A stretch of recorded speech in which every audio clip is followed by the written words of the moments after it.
자, 여러분 안녕하십니까? 주님의 은혜와 평안이 여러분과 함께 하시기를 빕니다. 8월 들어서 첫 번째 수요일입니다. 오늘 7일인데 오늘까지 미가를 1장부터 7장까지 전부 읽었습니다. 오늘은 미가를 선지자 미가를 이제 정리하는 시간을 가지겠습니다. 배경과 또 그 내용을 살펴보면서 우리가 읽었던 그 하나님의 말씀을 다시 한번 정리하겠습니다. 우리 같이 기도합니다. 하나님 너무나 감사합니다. 오늘도 주님께서 함께 하셨고, 이렇게 주님의 말씀을 공부하는 시간을 가지게 하심 감사합니다. 이것이 하나의 공부가 아니라 우리 삶을 들여다보고 또 깨달을 수 있는 귀중한 시간이니 우리 마음속에 성령님의 지혜를 허락해 주셔서 주님께서 우리의 마음을 비추어 주시고 하나님의 말씀이 우리 속에서 깨달아지는 시간 되게 해 주시옵소서. 예수님의 이름으로 기도합니다. 아멘. 자, 그러면 우리 미가라는 소선지에 대해서 살펴보겠는데요. 미가는 예루살렘 서남쪽 약 40km 정도 떨어져 있는 곳에 모레셋이라고 하는 농촌에서 살으셨던 분이고 거기서 줄곧 활동하셨던 분입니다. 미가가 활동했던 때에 그 남왕국에서는 궁중에서 또 활동하셨던 이사야 선지자의 때였고요. 자, 그리고 북왕국에서는 아모스와 호세아 선지자의 그 활동 시기였습니다. 모레셋에서 활동했던 이분이 당시에 가난한 농민들과 함께 살면서 예루살렘에서 어떤 일들이 일어나고 또 나라 전체에 어떤 고통을 주고 있는지를 첫 번째 지적하기 시작하면서 나중에 이제 7장에 가서는 얼마나 속속들이 백성들의 삶 속에서도 서로를 해악을 끼치는 그런 악행이 벌어지고 있는지를 고발하고 있습니다. 사실 아모스와 호세아가 활동했던 때는 북왕국 이스라엘이 아수르에 의해서 완전하게 멸망받았던 때예요. 그러니까 722년에 완전히 멸망이 되었고 그 북왕국이 멸망하는 것을 지켜보고 있었던 이 미가가 자기가 살고 있는 남왕국도 회개하지 않으면 똑같이 망할 것이다 라는 그 사실을 보았습니다. 그리고 그것을 외쳤습니다. 그렇지만 마지막 7장의 끄트머리를 보게 되면 하나님을 찬양하는 것으로 끝맺음을 하고 있는데 하나님이 결국은 회복시켜 주실 것이고 하나님 앞에 죄를 졌다는 고백을 하면서 하나님이 때가 되면 이것이 마지막이 아니라 다시금 시작하실 것을 이제 이야기를 합니다. 자, 본문을 우리 세 가지로 살펴볼 수가 있겠는데 먼저 1장부터 3장까지는 예루살렘에 살고 있는 권력자들의 그 실태 그리고 하나님이 그들을 가만히 두지 않으시고 어떻게 심판하실지에 대해서 말씀을 하고요. 그 다음에 4장부터 5장은 예수 그리스도를 통한 메시아의 왕국이 올 것이다 라고 얘기합니다. 여기 예수 그리스도라고 이름이 나와 있지는 않지만 베들레헴에 대해서 이야기를 합니다. 이 베들레헴 에브라다야 너는 유다 족속 중에 작을지라도 어, 다스리는 자가 너에게서부터 나에게로 나올 것이다. 그분의 그 시초는 상고이다 이렇게 이야기를 하죠. 그리고 마지막은 이제 6장과 7장에 하나님의 그 하나님 앞에 자기가 토로하는 기도가 있고 그다음에 그 기도를 응답하시는 하나님을 이야기하고 그다음에 찬양을 합니다. 자, 그러면 그 내용을 조금 더 자세하게 들여다 보겠습니다. 1장부터 3장까지는 도시에 살고 있는 즉 예루살렘에 살고 있는 권력자들과 선지자들과 제사장들에 대해서 현실을 질타하는 내용이 나옵니다.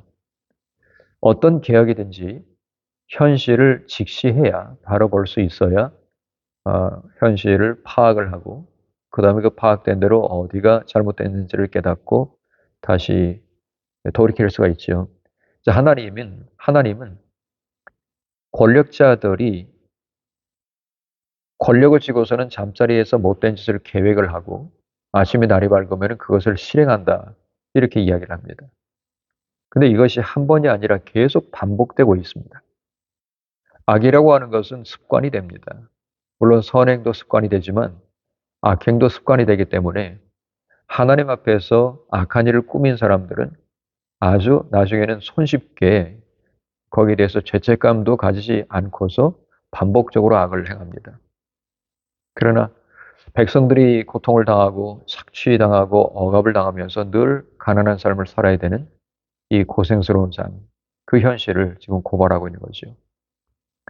11절에 이렇게 말씀합니다. 3장 11절. 그 우두머리들은 뇌물을 위해서 재판함으로 법정이 타락했다. 제사장들은 삭슬 위해서 교육을 행하고 선지자는 돈을 받고서 거짓말로 예언을 한다. 그렇게 이야기합니다. 사실 미가 선지자뿐만이 아니라 이런 모든 악행들은 여러 선지자의 시대에 동일하게 이루어지고 있던 하나님의 백성들 속에 이루어지는 악행이었습니다.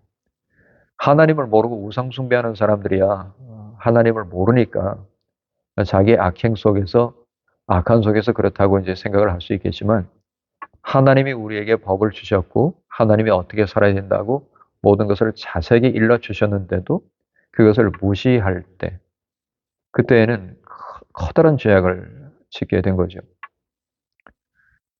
이렇게 죄를 지배자들이 지니까 나라 전체가 고생 속에 빠지게 되었습니다. 그리고 12절에 보시게 되면 시온이 나오는데 이 시온이라고 하는 것은 뭐 예루살렘을 가리킵니다.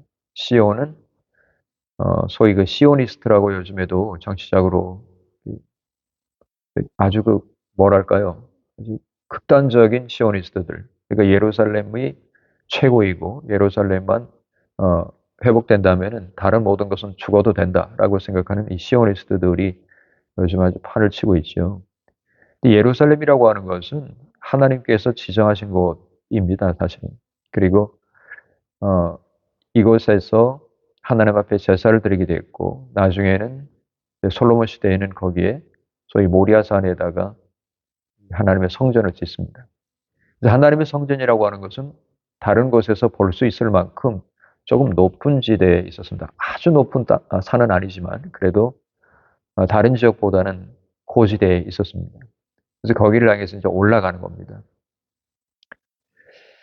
시온이 예루살렘을 가리키는 것인데 이 시온이 이제는 하나님을 예배하는 것이 아니라 하나님의 재앙이 내리는 것으로 묘사되고 있는 거죠. 그렇지만 하나님의 재앙이 완전히 그들에게 임해서 폐해가 될 것이지만 그러나 이것이 또한 하나님의 침을 받았지만 나중에는 구원을 받게 될 것임을 또 이야기를 합니다. 그것이 이제 4장과 5장에 이어져요. 메시아가 오셔서 구원을 하실 텐데 이렇게 된다면 하나님은 통치하실 것이고 또 말씀과 율법이 살아있을 것이고 그때에는 전쟁을 연습하지 않고 칼을 쳐서 농기구를 만들 것이다. 그렇게 얘기를 합니다. 미가가 심지어 예루살렘이 포위가 된 파멸의 순간에도 하나님의 구원을 이야기합니다. 살만 에셀 5세가 와서 포위를 했단 말이에요. 근데 그럼에도 불구하고 하나님은 구원하실 것이다 라는 분명한 희망을 이야기합니다. 근데 그 구원자는 누구냐? 저 유명한 말씀이지요. 베들레헴에서부터 올 것이다. 참 놀랍지 않습니까? 기원전 뭐 700년대, 600년대, 거의 700년대인데 그때 이제 살고 있던 이 사람이 어떻게 예수님께서 베들레헴에 오실 것을 이렇게 예언할 수 있느냐? 하나님의 영이 아니고는 설명할 수가 없는 일입니다. 단순히 그렇게 뭐 희망한다 거기서 그치지 않고 다윗의 후손으로서 오시기 때문에 다윗이 이제 베들레헴 출신이지요. 근데 거기서 또한 예수님이 태어나시지요. 그 놀라운 일입니다. 왜냐하면 예수님이 집이 그 베들레헴에 있던 건 아니지요. 여기는 이제 여관이 있던 것입니다. 그러니까 중간에 가던 길이었어요. 길이었는데 어떻게 여기서 태어날 수가 있느냐? 예언을 이루게 하신 위함이십니다. 이스라엘을 아수르의 손에서 건져내실 것이라고 그 베들레헴에서 태어나신 그분이 할 것이라고 얘기한 것은 메시아가 오시면은 이 권세자들과 억압자들에게서 벗어나게 하신다, 구원하신다는 이야기입니다. 적군을 해산해서 집으로 돌려보내시고 또 점쟁이들을 모두 없애시고 우상들을 파괴하실 것이다. 예수님이 오셔서 하시는 마귀의 모든 일을 없이 하시는 거예요. 그래서 정리하자면 하나님은 죄로 부패한 도성에다가 재앙을 분명히 내리신다는 겁니다. 그렇게 재앙이 내려지는 그 심판이 분명히 있을 것이지만 이것은 마지막 목적인 것은 아니라는 거지요. 그러니까 성경의 모든 말씀이 주제가 이겁니다. 그러니까 하나님이 심판하실 것이다. 선과 악을 가르실 것이다. 그렇지만 이것이 마지막 목적인 것은 아니다.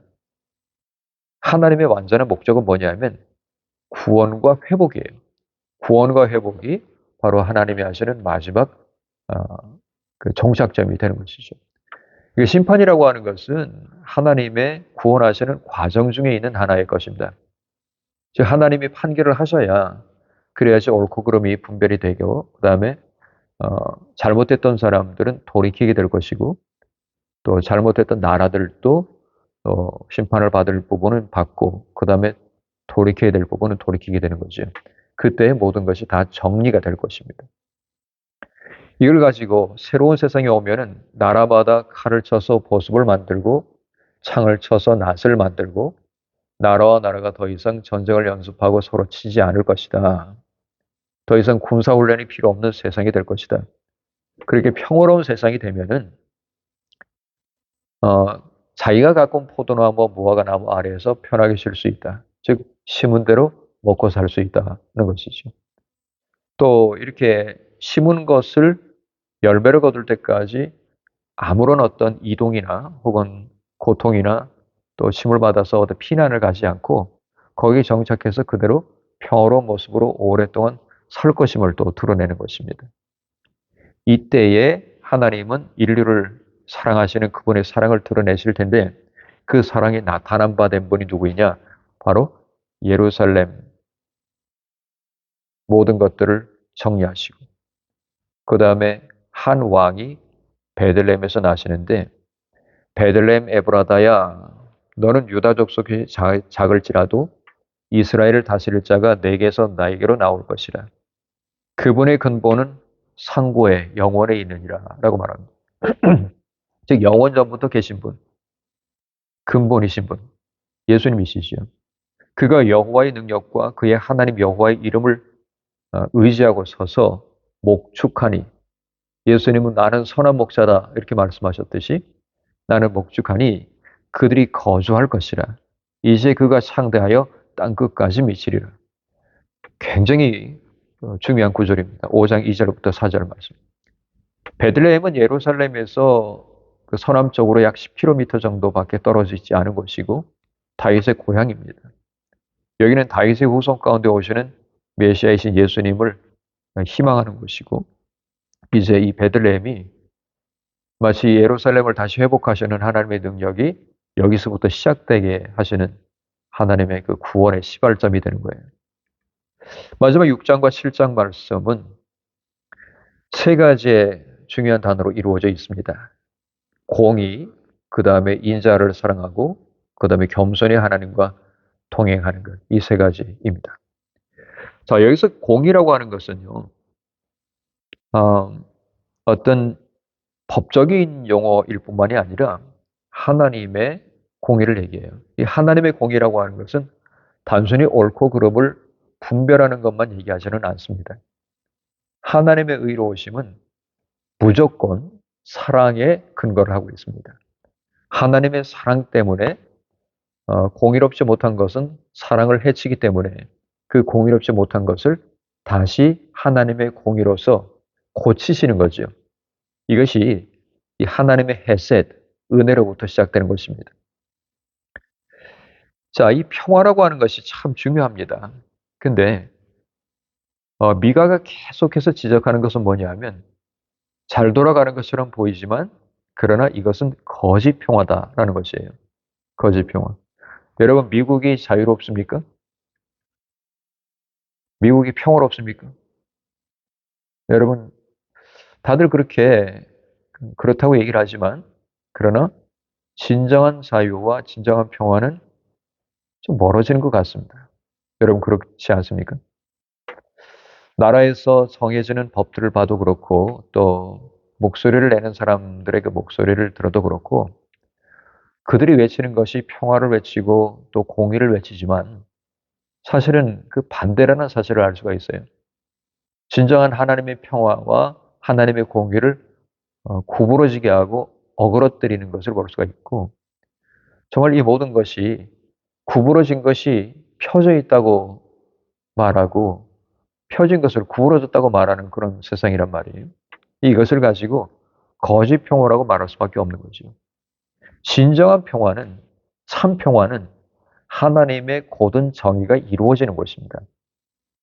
그래서 이 미국 땅에 그리고 이 세상에 하나님의 진정한 똑바른 정의가 이루어지도록 진정한 정의가 이루어지도록 기도하면서 추구하는 것이 우리의 사명이죠.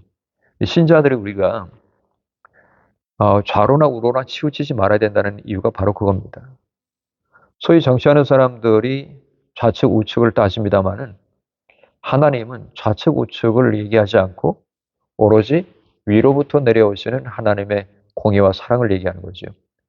히브리 말로는 헤세드라고 합니다. 이 헤세드는 우리말로 굳이 번역하자면은 은혜라고 말할 수가 있겠는데 이 은혜라고 하는 것은 자격이 없는 자에게 주어지는 하나님의 부어지는 사랑을 얘기해요.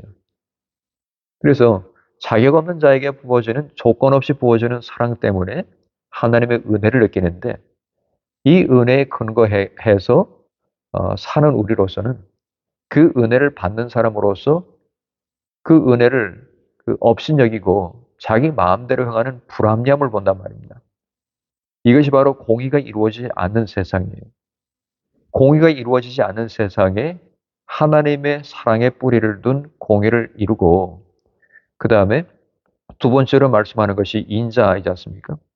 인자라고 번역된 이것이 사실은 원문을 보게 되면 헤세드라고 되어 있습니다. 은총. 근데 은총을 사랑이라 말했잖아요. 그러니까 하나님의 그 사랑이에요. 그러니까 인자를 사랑하며라고 하는 것은 하나님의 사랑 같은 그 아가페의 사랑을 사랑하고 그렇게 하고서 겸손하게 너의 하나님과 함께 동행하는 것이 아니겠느냐. 겸손하게 다른 데로 자기 마음대로 살지 않고 하나님과 동행한다. 즉 하나님이 걸으시는 곳이면 어디든지 함께 간다는 것입니다. 따라서 하나님의 뜻을 거스르지 않고 하나님을 의지하면서 조심스럽게 주님과 동행하는 것. 이것이 하나님이 원하시는 것 세 가지입니다. 사람아, 하나님이 원하시는 것을 너에게 보이셨나니 하나님이 구하시는 것은 오직 공의를 행하고 인자를 사랑하고 겸손히 내 하나님과 함께 행동하는 것이 아니겠느냐. 이것이 하나님을 진정으로 경외하는 길이라는 겁니다. 이것이 참 신앙의 삶이고 참 신앙자가 걸어가야 될 길이라는 거죠. 그래서 이 세 가지는 함께 연결되어 있습니다. 따로 떨어져 있지 않아요. 정의를 행하는 것은 사랑을 이루는 삶의 현장으로 이어져 있는 것이고 이것이 겸손하게 하나님과 함께 걷는 길이라는 거죠. 하나님께서 원하시는 삶의 참된 모습입니다. 자, 이제 정리를 하겠습니다. 참 여러분, 어떤 때는 정의롭고 사랑이 있는 것이 참 세상에서 보도가 되고 나오기 때문에 참 따뜻한 세상이다. 아직은 그렇게 이제 여겨지기도 합니다. 그렇지만은 권력자들과 이제 힘 가진 사람들, 이런 사람들이 연구하고 또 살아나가고 또 통치를 하는 것을 보면 세상이 참 어지럽구나. 또 희망적이지 않은 방향으로 가고 있다. 이것도 우리가 동시에 느끼게 됩니다.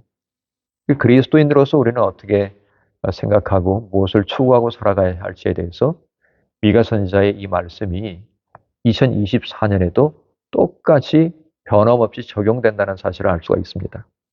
그래서 하나님의 말씀은 살아있는 것이고 운동력이 있는 것이지요.